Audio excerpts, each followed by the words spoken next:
তিনবার জাহান্নামের আগুন থেকে মুক্তি চেয়ে দোয়া করে আল্লাহর কাছে, জাহান্নাম তখন বলে, হে আল্লাহ, ওই ব্যক্তিকে জাহান্নামের আগুন থেকে মুক্তি দাও। সুবহানাল্লাহ। হাদিসটি সুনানে তিরমিজি শরীফে বর্ণিত হয়েছে। তাহলে বন্ধুরা, আমরা হাদিসটি দ্বারা বুঝলাম, আপনি যদি তিনবার আল্লাহর কাছে জান্নাত চান, তখন জান্নাত বলে ওই ব্যক্তিকে জান্নাতে প্রবেশ করান।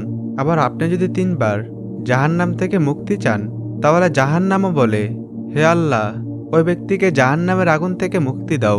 তো চলুন বন্ধুরা, সেই দোয়াটি কি তা আমরা এখন জেনে নেই। দোয়াটি হলো, আল্লাহুম্মা ইন্নী আসআলুকাল জান্নাতা ওয়া আউযু বিকা মিনান নার।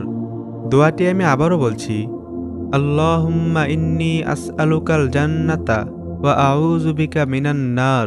অর্থ, হে আল্লাহ, আমি আপনার কাছে জান্নাত চাই এবং জাহান্নাম থেকে আপনার কাছে আশ্রয় চাই। সহিহুল জামি, হাদিস নং ৬